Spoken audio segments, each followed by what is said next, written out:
All right, coaches, welcome back to another episode of the New Jersey High School Strength Coaches Podcast. I'm with my boy, Paul Collodi, head strength coach at Hunter Central Regional High School, and special guest, first ever technology / software person, Hewitt Tomlin, founder of Team Buildr, and also teammate to one of the earliest athletes I ever trained out of my garage. Okay. Those of you who've been following me for like 15 plus years, you know that guy as Curls. And Hewitt, also, I taught Curls, AKA Brian, 3rd through 5th grade, elementary phys ed. And then when I opened my, business out of the house, he was one of the earliest members. And I knew him as BP. Yeah, BP. We called him Curls because he grew out those crazy locks. I know. And when I knew him, he had short hair and he was like the strongest guy on the team. Yeah. And you're welcome. We called him 3 Tech because he played 3 technique, and 3 Tech was also his rap name on the side. In the fraternity house, he'd record rap tracks. Dude, well, everybody's a rapper. Listen, he did a math rap song, I think in 4th grade. I remember it to this day. Mrs. Hoffman's class, he did a rap song. And I'm kind of disappointed that you're, because you're a Johns Hopkins alumni and Bill Starr, was the original strength coach there. Where's your Strongest Shall Survive t-shirt? The one where he's holding the guy's head cut off. I mean, what kind of alumni are you?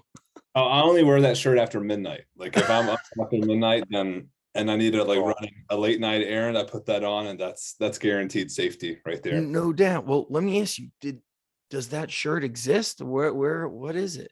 Well, I tell you what, I haven't seen someone wear that shirt. I've only seen pictures of the shirt. Correct. So if we need to check with the Star family or something, we should remake the shirt. It's not going to be. I heard they won't allow it because I believe that photo was originally shared by Starting Strength, and then he may have Mark Ripito had the original rights or had resale rights to Strongest Shall Survive, and the family did not want that. Okay, interesting. Yeah. Well, we can always. I've got a graphic design guy. We can always create our own variation of it. Yeah, who cares if we get sued? I'll go to jail for that t-shirt. Yeah, it's just a t-shirt. Jail. Sue me. Yeah. So, if you remember Jerky Boys, you're a little bit young for that, Hewitt, but he's like, I'll sue you. He's like, sue me for what? He's like, sue you, sue everybody. That was from the Jerky Boys makes the podcast.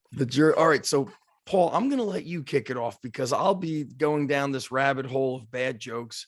So I know you've been using Team Buildr for quite some time. So let's talk, you kick it off, and then I'll go with my question after you have questions for Hewitt. Well, Hewitt, you were one of the first that I knew who put this online platform together. Where did you come up with this thought for this? Did coaches come to you? Because it was Excel spreadsheet before that. Everybody, that's what they were doing, or whiteboard. Where did you come up with the concept for Team Buildr? I came when I was an athlete in college. I didn't have a real dyed-in-the-wool strength coach. I had a football coach assistant turned, you have to run the weight room. So a couple of things occurred to me and my business partner, James, who was my teammate at the time, was in my program, which was a good Division III program. If you were a senior and if you were a freshman, your off-season program looked the same. We were all doing the same stuff. If you were a senior D lineman, if you were a freshman quarterback, your program looked the same in season. And I was just thinking to myself, I'm not a coach, I'm just a player, but I'm pretty sure there's more levels to this than what's kind of going on. And we started doing some digging around, and we basically talked to the person who wrote our program and said, look, there's 100 of you on the football team. There are many more teams at this college. To make sure people get the appropriate training program, based on training age and these variables, it's a lot of work. And I'm a one-man show, and that's when we knew Excel had limitations. So my teammate James, he got interested in building something that like a software where the coach could say, okay, you get this program, you get this program, and everyone's kind of getting a program for them. Not totally individualized, but something that was a little bit more than what we were doing. And at first we thought to ourselves, hey, in the summertime when we go home from campus, if we use our phones, we can kind of see what we're all doing, right? Because my teammates and I used to call each other up in the summer and say, would you get on this circuit? Would you get on bench today? We all were home doing different things. We weren't together because it wasn't a Division I program. So those two things, kind of like getting the team on this, on the same platform together while they were training away from each other, and giving coaches the opportunity to kind of break the limitations of Excel, were the two things that got us curious and kind of building what we built.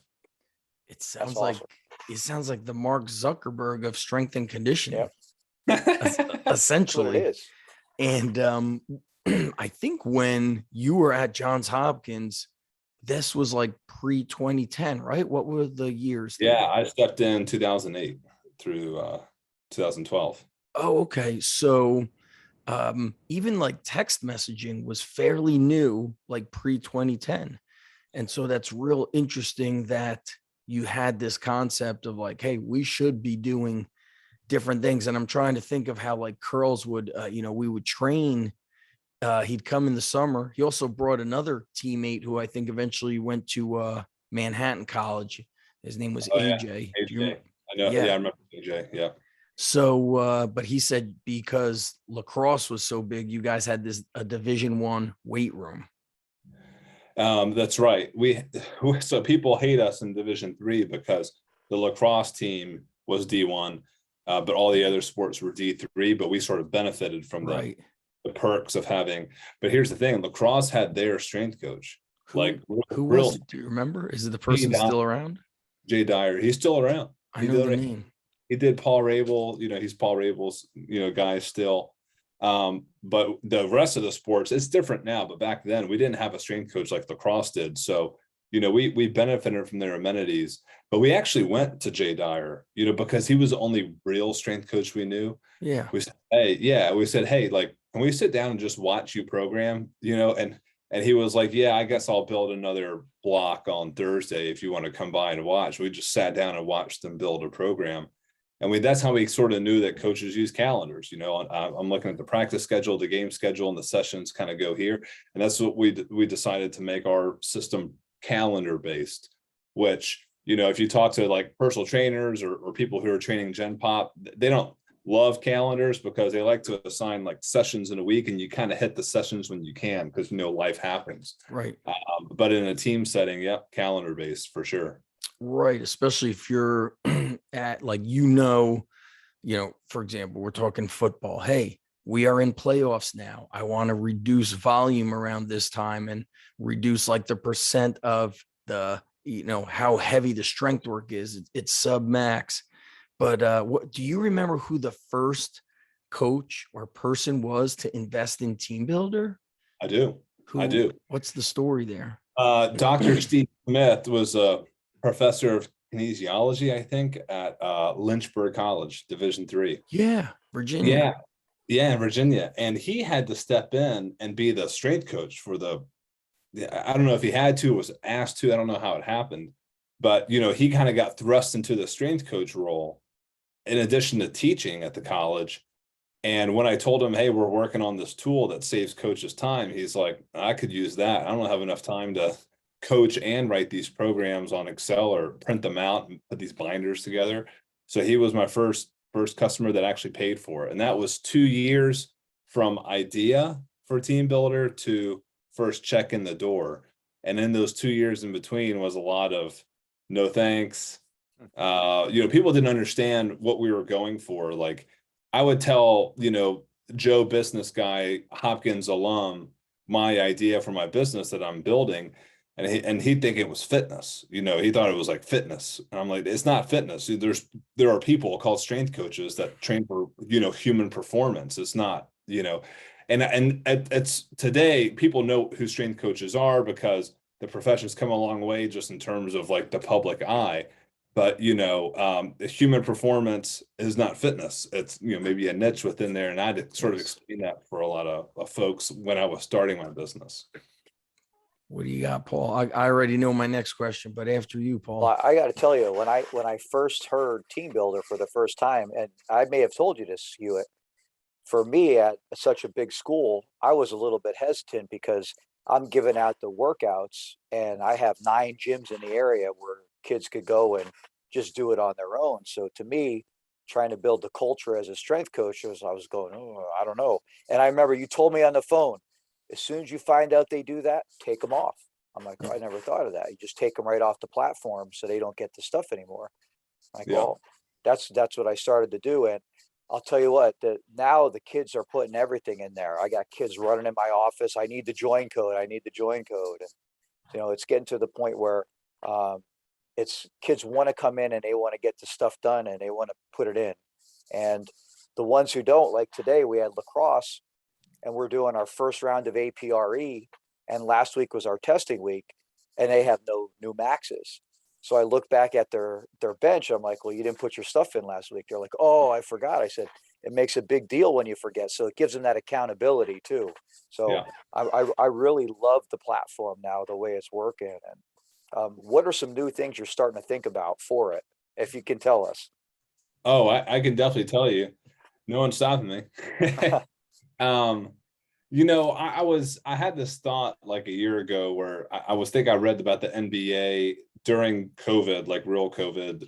They bought everyone an Oura ring, and Ohio State bought the whole football team Whoop bands and stuff. And I'm like, yeah, that's pretty cool. But this is like the elite in sport, the top 1%. And our customers are the 99%. Like we work with some big teams who they don't pay the bills. All the high school coaches pay the bills collectively here at Team Builder. So I'm always thinking about what are they doing at the top? Is it relevant to the 99%? And can Team Builder bring it to the 99%? And I was thinking, okay, well, if these kids are wearing Whoop bands or Apple Watch or Garmin's or whatever, can we just grab what they already own, if they own it, and let's just throw it in a Team Builder and make a little sort of wearables sports science sort of section. And I was like, hey, that's a pretty good solution, because then you can tell the kids go where you want. Doesn't matter to me. Maybe the school can help you out. But you kind of get rid of that cost for the hardware. And then, if a strength coach is getting interested in doing things like looking at the team's sleep averages with 7-day versus 28-day, or looking at these recovery metrics or biometrics or however you want to refer to them, hey, I mean, we could help out with that. So that's what we decided to do. And that's the next thing sort of coming down the pipe for us is, hey, why don't we give coaches a chance to put some of their sports science ambitions to work? Coaches want to, if you think about a high school and a small college, the strength coach is not just a strength coach. I mean, they're taking on the sports science role. They're probably taking on some nutrition role. They're wearing a lot of hats because they care a lot, and there's no one else filling this gap unless the strength coach steps up to do it. So one thing about Team Builder is that it's built for strength coaches. You won't necessarily see us building things to be invite your nutritionist onto the app or invite your athletic trainer onto the app. No, this is for strength coaches. But at the same time, we want to create some avenues for coaches to put some of their, like I said, ambitions to work by sort of exercising those skills within our platform. So it's going to sync with their Apple Watch or Garmin or whatever kids wear. Any watch they wear, you can say, hey, go wear whatever you want. But in your view, it's going to kind of aggregate all that data and just normalize it so that you can say, hey, the 28-day average for sleep, according to these wearables, is X, and then the 7-day average is a little bit lower. What's going on the last 7 days that would call? Getting the kids' average or a yeah. I was listening. Either an individual or by the team or by the position group. Something that you can bring to the sport coach if you want to communicate to the sport coaches, these kids are dog. I can see it with my coaching eye, but here's the data that tells me they're dog too. Their resting heart rate's up. Their activity levels are higher than usual. Something that kind of create some objective sort of work to kind of communicate to coaches about the state of. Some coaches, I'm going to tell you, I'm at a high school and some coaches will be like, yeah, we're just going to train every day. And you could say, listen, they're not going to get better that way. Well, that's what we got to do, or that's what we always did. But this is where I am like missing in action is I don't have data to say like, look, dude, he's actually getting weaker, or, this is the sleep. And you don't have something that's objective. You're just kind of, I'm saying subjective things. Hey, it's not good to do this. Well, prove it to me would be the thing. Paul, do your kids go with the phones in the weight room? No, they don't do that. We do. They We do. I let them have their phones in there. And when we first got Team Buildr, we were doing the questionnaire every night, and the coaches loved that because, like Hewitt said, I could share the platform with the coaches, and they can open it up and they can look at their kids. So we did things like how many hours sleep, how many bottles of water did you have, rate you nutrition from 1 to 5 from the previous night. And, we would come up with a number, and then you could color code it as you go. And the coach could see that, whether it was red, yellow, or green. I think it still does that, right? It does do, it totally does that. And those questionnaires, those results are important in addition to sort of validating it with, the biomarkers that they wear. Totally. And I think it's important for coaches to understand at the team level, and then maybe dig in on an individual if they look like they're coming up red across the board. This person's not good. I got to go talk to this person. This person is usually an 8 out of 10 every day, but everything about my dashboard is telling me this person needs help. Maybe something happened. They had a rough 2 nights. I know and I also want our app to be able to influence the personal behaviors of the athletes training.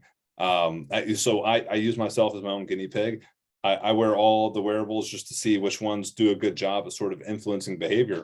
And what I've noticed with the latest one I'm currently wearing, Whoop, is that it tells me pretty clearly if my sleep was bad. It can say, look, you got 7 hours, that's pretty good, but like your quality of sleep wasn't good. Something happened. And, I'm like, hey, yeah, I was, staying up in bed watching an iPad and this and that. And what it makes me do is it makes me conscious of my sleep hygiene the next day. If I wake up and I'm told, hey, you didn't sleep very well, then that following evening, I'll do some things a little bit differently to set myself up for better success. And I thought that was pretty effective. So if we can do those things with the athletes as well, then we're supporting coaches, because we're not just giving coaches data and information and stuff and putting it on them. Maybe we can go to the athletes and say, hey, there's some things you can do a little bit differently here and kind of support in our own way. I can tell you at the high school level, the parents are going to love that even, when you can bring some of that data to the parents, because the parents may not even know what their kids are doing. Yeah. Hey, you're getting poor. Why is my son not getting better at this lift or getting better performance wise? Well, take a look at this 28-day average. They're getting 6 hours of sleep. Yeah. And they could also, a parent like a coach can argue against your advices. You ever see Pumping Iron, Hewitt, where Arnold talks about it's not so hard for me to give Franco the wrong advices. So that's where we have advices from. But, parents might say, listen, I'll give you a concrete example. I always talk about, 3 meals by 3 o'clock. And by the third meal, I'm talking like go home and have a turkey sandwich and a glass of milk, or dinner leftovers. That's a meal. And then you have dinner, 4th meal, and then a 5th meal at night could be a protein shake. It could be another breakfast. It could be another sandwich. And, a buddy of mine shared that, and a mom, kind of came at him and was like, listen, like, that's a lot of money. And I always think, like, I buy a bag of potatoes, it's $5. That could last you, a week. And so when you have data, you can justify what you're saying is the reason why your son is getting run down or your daughter is run down is look at all this work they're doing, and they're probably skipping breakfast. And is there a thing on Team Buildr that allows like any sort of nutrition tracking, like ate a meal, had breakfast, didn't have breakfast, something like that? Paul, do you include asking for diet stuff on the sports science questionnaires? Yeah. So the questionnaire, one of the other ones was, did you have breakfast this morning? And then there was a note that said breakfast equals 500 calories or more. So they would have, so if they said yes, and I happen to see them later in the day, I'd say, hey, what'd you have for breakfast? So I had some Rice Krispies. Well, that's 120 calories. Protein bar is not going to cut it. Yeah. So But Paul, We Paul, can, you have five that's our meals a day. teaching moment. You have 5 meals a day, like Zach recommends, right? What was that? You have 5 meals a day, like Zach recommends, three before Yeah, three, and then two absolutely. Listen, when kids don't have good humor, so a kid will, I'll be like, "What'd you eat for breakfast?" Say a protein bar. I say, "You will burn in hell," and then they're like waiting for me to say if this is a joke. I'm like, "That's just a joke." But my kids will have breakfast. The lunch is packed the night before. They come home and eat dinner leftovers. Then there's dinner, and then at night they might have a bowl of cereal. They have like a snack, so they're having 4 meals and like a fifth mini meal. Yeah. Let me ask this question, Hewitt.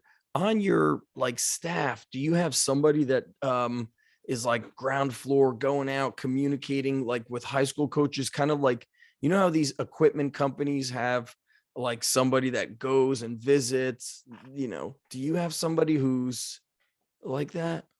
Yeah, I mean, me, to a degree, like, look, I've got a big staff now. I've got 25 employees at Team Builder now. When I Wow. first met Paul, I think it was like I might have had one person, Maybe four. four, Yeah. four, yeah. But I tell you what, when the NHSSCA was stood up, um, I told our small little company then, I'm like, look, this is worth investing in. And I'm not saying investing in like cut them a check and be a sponsor. I mean, like help them with the website. I helped build the website for when they got ready. Attended every single NHSSC. I haven't missed one to date. I don't know how many years that is in a row, but I drove a van across the country from Maryland to Indiana one time for NHSSCA. And I bring the same people with me. Luke Green is one of our sales guys.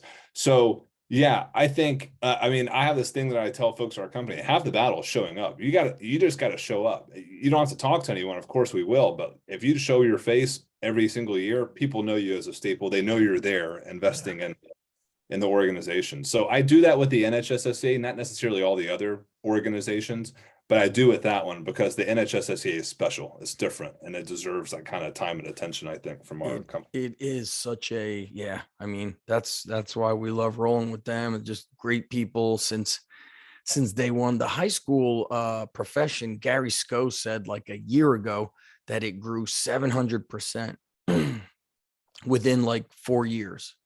When I started Team Builder way back in the day, I couldn't meet like a legit high school strength coach to save my life. It was like an assistant football coach running bigger, Yes. faster, stronger Mhm. on repeat. And every once in a while, I'd see someone with a CSCS with some college experience, like working out of high school. And I thought that, and then now it's different. Schools have strength coaches. So I think this organization like stood up at the right time, and like the high school strength coach, industry needed that organization to step up at the time because, it came about because the NSCA was treating high school strength coaches at parity with like personal trainers and Olympic weightlifting coaches and stuff. And Gary was right to say, no, this is a big group of coaches, Yeah. and this is the youth of our country. Like, this is not personal trainers. This is not college and pro, which is great, but that's a very small fraction of our population. High school is our youth. And Gary, I love when Gary talks about that, how important it is and how he wants to sort of elevate the profession of the strength coach, because this is important that people learn how to lift weights so when they graduate, they don't become another statistic here in the US, which is we're the best at the Olympics, but we have the highest obesity rate in the world. So what good are all the gold medals when a third of our country is at risk for diabetes? And I get that. And I think it starts in high school and high school weight rooms, Well, let me ask you real quick. I know Paul should go with, but so you mentioned just like kids being able to graduate, utilize the weight room. What's like the amount of physical education teachers trying to implement Team Builder into not even strength and conditioning, but just like incorporating fitness in their curriculum? Is that happening? Yeah, I want to hear Paul's thoughts on it because it is happening, and the people who do it are really fantastic. Paul and I have a friend in common, John Bierbauer, who does it at McHenry High School in Illinois, and Bierbauer talks about how his students who don't play competitive sports come to the weight room with the same enthusiasm for the weights class as the athletes do.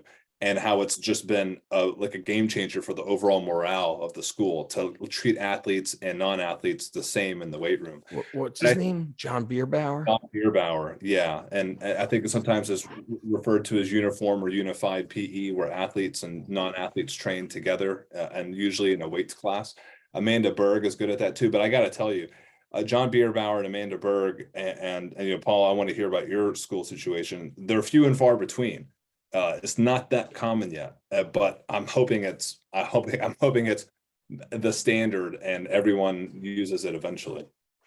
I've been pushing it for at least the last year and a half at our school, and even before COVID, when we were just getting into that, hey, we were on the fence where this could happen again, like we could get shut down again.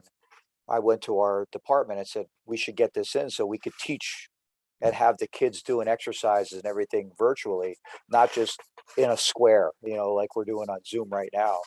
And they looked at another platform per se, if you know what I'm talking about. And I was completely against that because there was no creativity in that situation where we could write our own programs. There was, but it's not as much as Team Buildr. I said, you have a guy that's here that's been doing it.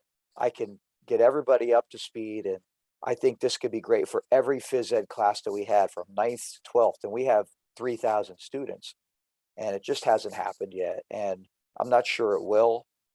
But on my end, for the strength and conditioning, with 120 kids coming in every day, it's been fantastic. And like I said, the kids run into my office looking for the join code so they could put their information in. And I'm hoping that spreads, and maybe the kids start talking to their teachers and saying, "Oh, how come we're not using something like this?"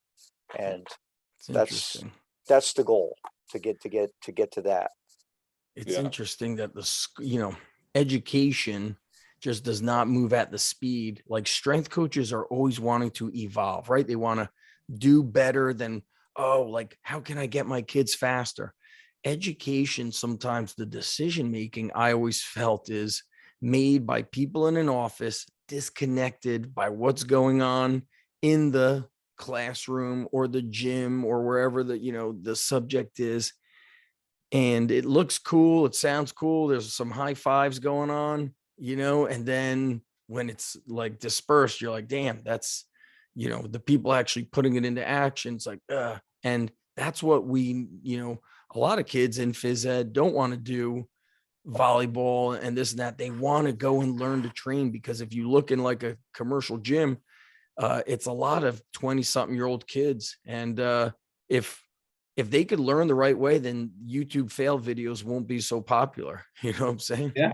It's funny you mentioned that. I'm in a situation now where I'm like living in someplace temporarily, and I'm joined the locals Gold's gym, and that's as Globo gym as it gets. Damn. But I'm like, hey, I can tell most of these people are in here not training to compete at a sport. They're mid-20s guys who want to look better, feel better, and that's great. There's nothing wrong with that. So if there's an opportunity for more people to step into a high school weight room, whether they want to compete or not, come on, let's do it. Just to use an extreme example, in the Renaissance period, a well-rounded person was someone who studied education, studied arithmetic and math, and learned languages, and also they wrestled. They had an Olympic sport that they trained for. All the statues that they sculpted, they're not sculpting people sitting at desks, even though they did do that. They're sculpting people who are physically, prepared, well-rounded. So Gary Schofield calls it a physical art. The weight room and education in the weight room is a physical art. It's one of the arts in addition to the sciences that you learn in school. And I love that term, because if you want to produce well-rounded people and give them a comprehensive education, you're teaching English, you're teaching math, you're teaching science is very important. You're also teaching things like physical literacy. Can someone learn the skills to then go off on their own and give themselves a physically fulfilling life? That's a skill. You have to learn that, or else you'll be dependent on a coach the rest of your life. So I love that when Gary talks about that, and I just hope we can get to a point. But I think the key starts with high school weight rooms. I really do. I That saw a is great post the powerful. other day. It said high school strength and conditioning is not an entry level position. It's not, No, Oh yeah. and no. the fact that a program like yours, the Team Builder platform, can get us so organized in what we're doing. And I'm going to Mm, tell you right now, I write my programs every day. I know what I want to do. If I'm doing APRE, I look at my schedule. I'm going to look at, we're going to go 10, and then we're going to go 2 8s. We're going to do 2 6s. But I sit down, I enjoy sitting down every day. I block off an hour and I write my programs every day. And I look at it each time. And sometimes I'll copy and paste, and sometimes I'll rewrite it and say, how was Tuesday? You know what? That single arm incline was horrible. I'm going to change it to something else. Boom, I can hit it, open it. So I don't have to go to my Excel spreadsheet. And this Dude, is I your hate program makes Excel. it so easy for me to write my I programs will every burn day. the internet down if I have to touch Excel. I really hate it. I think it's Yeah. like, yeah. And then who can go back to it? Let's say, I get injured, I break my leg, and another high school strength coach has to take over. Well, they could just go into the Team Builder, I'm assuming, Easy. and see what was done, or from home on my, couch, I can, program for them. But Paul is absolutely right. I coached at Lehigh and Rutgers, and Buddy Morris has a saying from when he was in the NFL. Maybe it was when he was at Pitt. He said, the hardest thing I did, I think when he was at the Browns, the hardest thing I did there was turn on the lights. It's like, what the hell does that mean? And, coaching at the high school, you is much more challenging with 60 kids on average in a group than training at a Division I university. When if I need equipment, I just ask for it. And 30 kettlebells and 8 thick bars or 8 Swiss bars show up 2 weeks later. I need sandbags. They show up. I need everything is, yes, you got it. You got it. At the high school level, you're dealing with kids who can't do a push-up, right? And you got, yeah.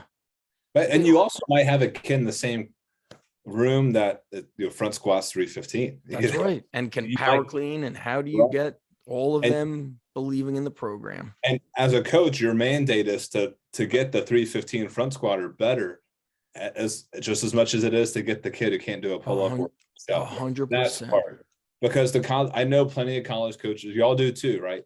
And the ones who don't coach high school probably say something like, "I like coaching elite athletes. I like coaching collegiate athletes."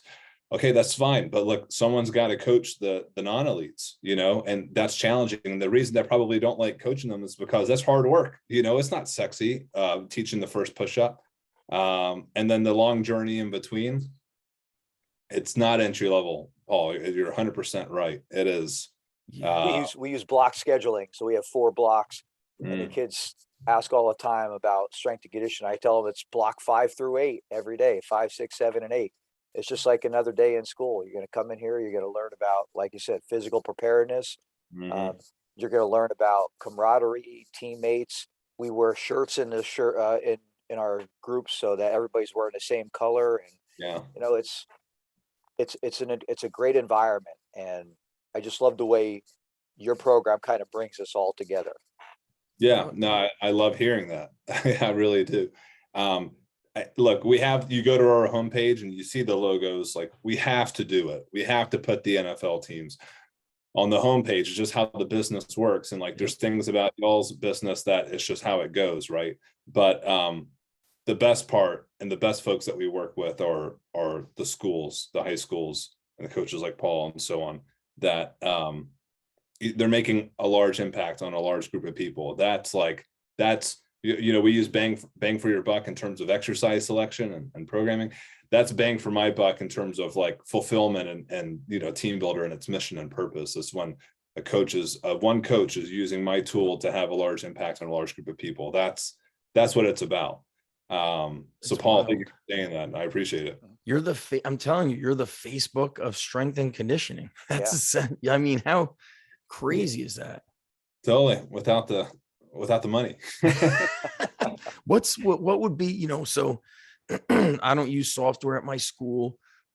Our dumbbells are legitimately falling apart. We're trying to upgrade equipment. What's like a guy like myself, full-time strength coach in a high school? I'm sure you hear it all the time. They're like, oh, we don't know if we have the budget. How does a strength coach start with Team Builder? Is there an entry level? What's the best way? Yeah, I mean, there is an entry level. You get more bang for your buck as you sort of include more athletes in the platform. You can train a team, right, on Team Buildr for $50 a month. If you collect $1 or $2 from every athlete, or somehow find a way to make that work, that'll work for you. We're pretty low cost in that regard.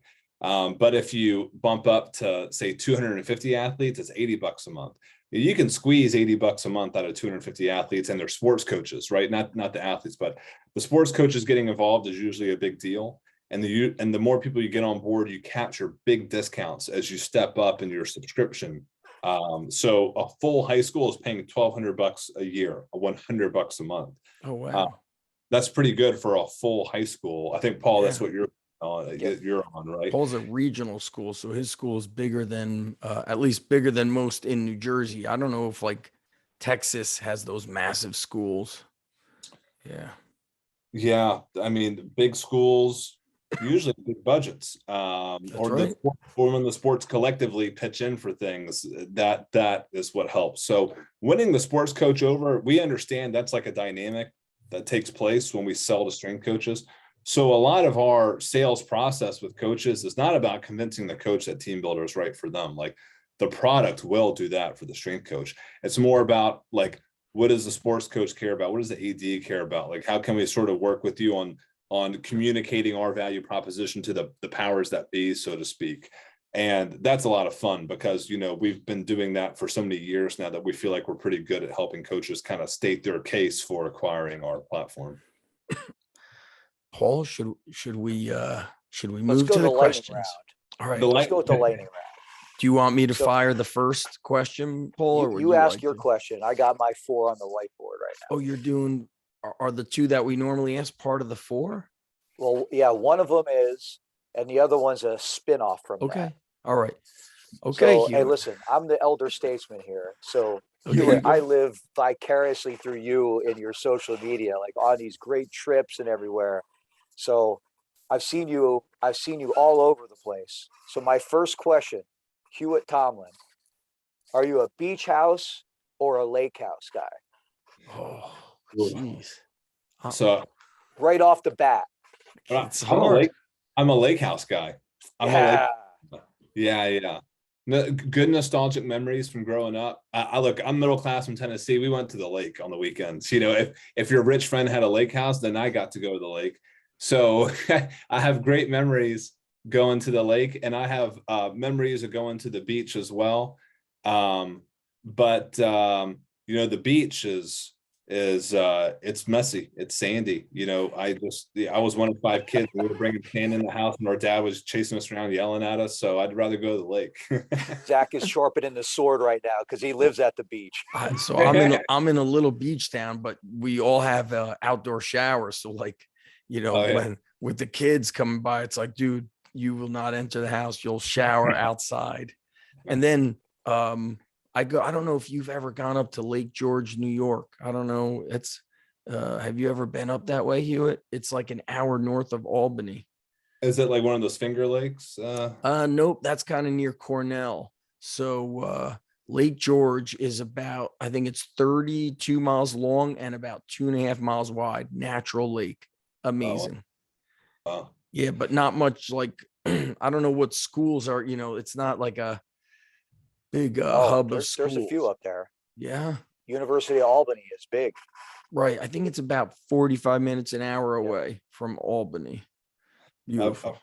I've heard upstate New York is beautiful. Of course, I haven't had a chance yet to explore it, but so I'll do the Google image search after this. So. Yeah, right. dude. Sienna's up there too. Sienna, yeah. All right. Next question. I love All this right, we question. always talk about food, but we're in New Jersey, so pizza is king.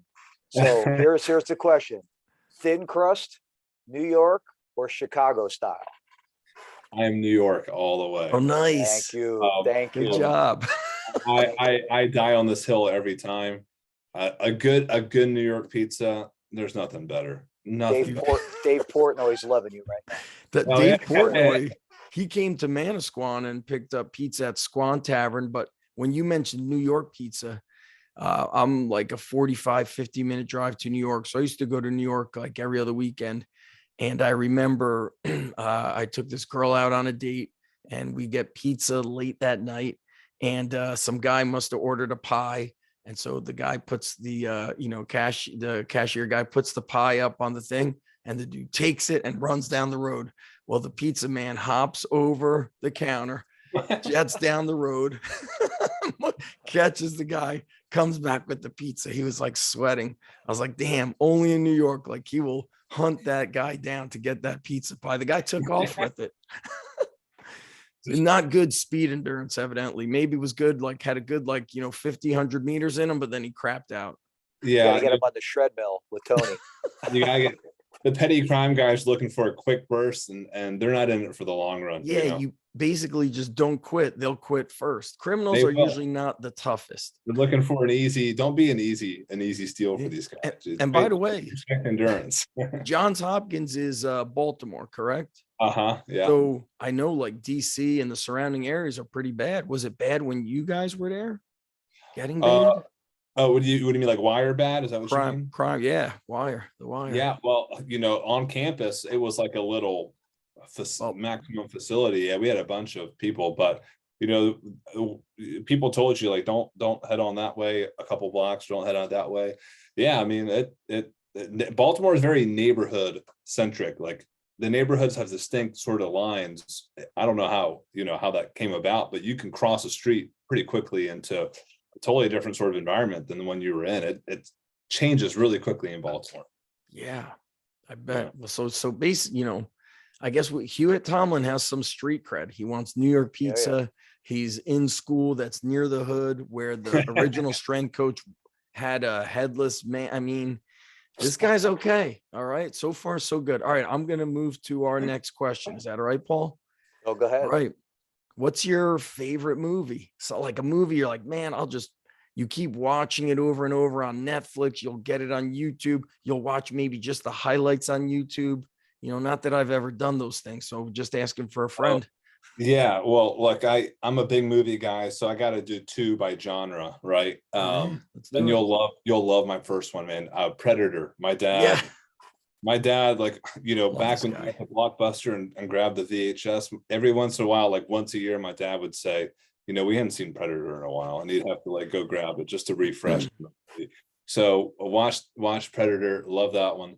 And on comedy is Dumb and Dumber. That was another one where I have three brothers, so the four of us get together even today, and we'll drop the lines, the movie quotes on one another. And Samsonite. Say I was way off, and my parents will look at us to this day. We're all adult grown men. Like, are you guys just gonna do this your whole life? This childhood movie, you're just gonna. This is the center of your conversation whenever you four get together. But it is. I mean, it's just iconic.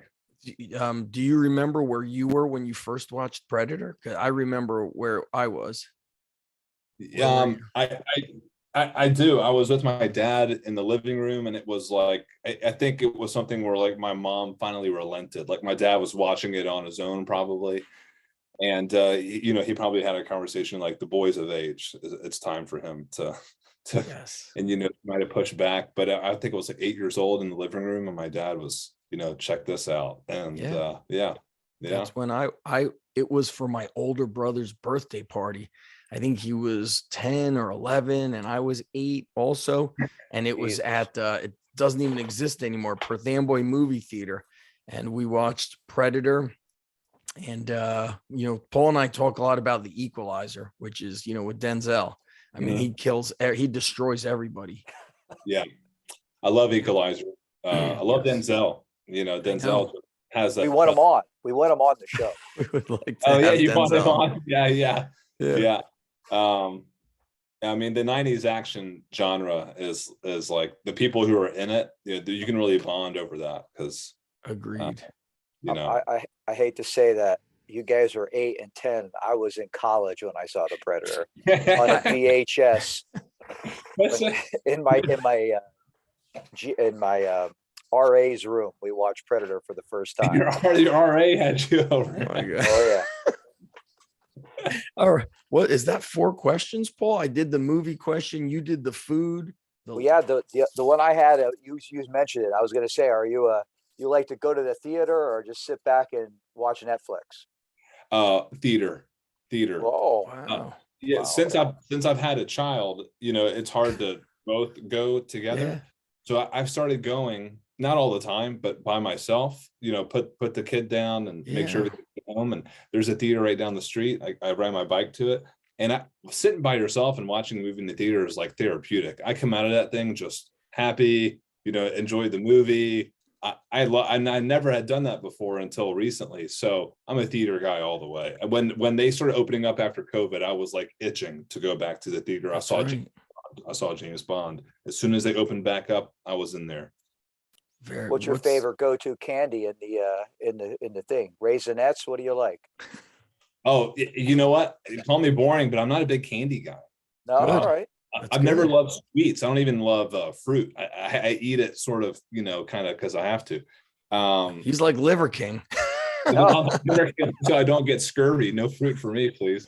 But I love the popcorn, just like the salty. You just at the theater, they just make it in a way you can't do it at home. It just has so much butter, and so I don't know how they do it, but you got to get it. The big popcorn. All right. No sharing. I can't believe you brought up the movie. Last time I went into a movie theater alone, I was coaching at Lehigh, and I went and watched what was the movie they did on Chris Kyle, American Sniper. Sniper, yeah. After I watched American Sniper, my gym was like 2 miles away. I went and deadlifted like Chris Kyle. Yeah, I had to destroy the trap bar. And you ate popcorn. I went to Five Guys, got myself a double cheeseburger. And then, of course, that's, illegal activity. So I hid it in my sweatshirt. I looked like a fat dude walking and nobody said anything. Not endorsing illegal activity, but I did it, man. I'm not eating the candy either. The $10 candy. I can't do that out of principle. I'm going to have to bring my own food up. Dude, everything is so expensive now. Like you go to the movies and you get like a ticket and something to eat. And it's like 20 something bucks. And the Coke, I mean, I think I worked at a restaurant in high school, and we were charging like $1 for any size you wanted. You wanted like the big one. It's just $6 in a movie theater. Syrup and a little. That's right. And fizzy water. I'm like $12 for the Coke. What are we doing here? Where does the money go? Who gets all this money? It's like what's that movie with Arnold, Total Recall, where the guy's like, I got 6 kids to feed. Remember that? That's right. I think I watched the new Total Recall. I never saw the old one. Oh, horrible. Oh, I didn't see that. Yeah, you got to really stick to the original. Being the older guy, they have those recliners now in there. Yes. I just give them my money and I go home because I'm going to go to sleep anyhow. So pass I out. don't even. I hate I can't go to the theater anymore. They put you in that recliner. I'm done. 5 minutes in. Oh, you're My wife wakes me up. It's just like 5 minutes left in the movie. You need the big Coke. You need the $14 Coke. Big Coke. Yeah. Need to caffeinate. Let's how about we're going to close it out with this. Want to give the Team Buildr website ways to reach out. You guys are partners, like you said, with NHS SCA. And then I'm going to give a movie recommendation for Hewitt. This is good. He's a dad, he's busy, but he's going to have like me time. So I'm going to give him a good movie recommendation. Paul, you could give him a movie recommendation, but Hewitt, let the people know, where do they find out more about Team Buildr? What's the best way to kind of get connected? Our website's not a bad place to go, teambuildr.com, but Instagram, everyone's on Instagram, and I've got someone here who runs it at Team Buildr, and that's probably the newest, freshest sort of content. Right. People can get a handle on who we are. Yeah. Very cool. And we'll send you this video and audio if you guys want to chop it up and use it however you want them. I'm sure the Team Buildr Nation wants to know about illegal Five Guys entering movies, stuff like that. So violent action films at 8 years old. That's right. They're gonna think it's a whole different Instagram. Like, I thought this was strength and conditioning. What the hell? So Paul, what movie recommendation do you have for Hewitt before we close out? And then I'll give him the movie Well, recommendation. if he's a corny comedy guy, and I got to go back to my college days again. There's one called Better Off Dead. If you've never seen it before. John Cusack. John Cusack. Yeah. And it's the type of dumb. It was Dumb and Dumber before Dumb and Dumber. Oh, really? And, it's you may It would be a date night be like movie. ripping your nails out by the time you're done watching it, but it is kind of funny. Yeah, his wife, I think like that could be a date night movie. They're exhausted, they got the baby. Hey, let's watch this old movie from the 80s. So that's good. That's a date movie. I'm gonna give you a movie where you're like in a mood. Okay. It's a series on Prime. And so it's called Reacher. Did you watch that series? Oh, wait, is that like the Jack Reacher? Yeah, but it's not with who was Jack Reacher? Tom I Cruise. think it was Tom Cruise. So it's just called Reacher. The guy's like 6'5", but he's like the Denzel, but going through a series of Denzel act, like he just kicks the crap out of people. It's amazing. So you could you could watch it multiple times because it's a series.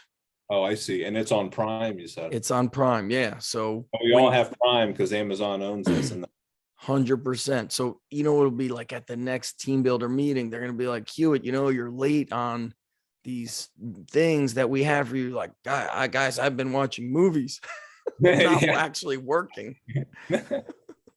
All right, Better Off Dead and Reacher. I can do this, guys. And Yeah. Reacher sounds like I'll get done like Zach and head to the gym at deadlift 11 o'clock at night. If it's midnight, I gotta wear the shirt, the Bill Starr shirt.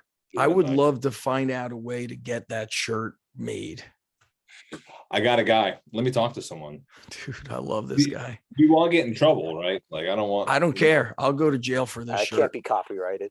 Like if Mark Ripito shows up to my door, it's over for me. The guy is like kind of crazy. He'll like he is, yeah. He is crazy. He'll give me like the long, slow one. But you know what?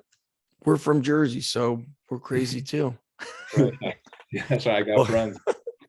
Well, Hewitt, this was awesome. We really appreciate you coming on, talking about the story behind Team Builder, Paul being a Team Builder master. I need to do a professional day and basically visit Paul and learn from the master and get it going at my school.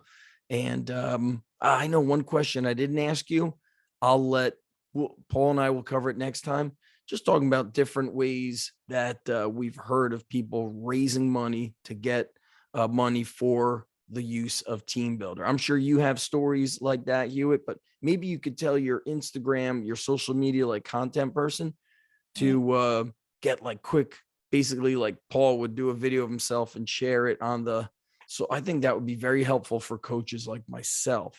I love that. Because we hear no all the time. No, not, it's got to get approved next year, blah, blah, blah. And then before you know it, I'm retired.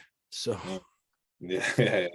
Well, what else you got? Anything you want to share? Maybe we didn't ask you a question that you hoped for. No, I was just gonna say, guys, I do a lot of podcasts and not like a ton, but I do quite a few. This was like a fun podcast. We're good, man. That it's late at night and we have lives and Paul's got to go home and all this stuff because this is fun. Like this could easily have kept going. I'm glad, Zach, that you're sort of taking responsibility here on the time limit for Paul's sake. But I had a great time. Like this is fun. Thank you, brother. We're Thank pumped you. Thanks for all you do. Oh yeah, absolutely. Thank you, guys. And excited to connect. We're going to shut it down. We're not going to say, hey, hang on. Hewitt, I will definitely talk with you soon. Paul, I'll talk to you tomorrow. All right, guys. Talk to everybody soon. Thank you, Hewitt. Thank you, folks. See y'all. Bye, guys.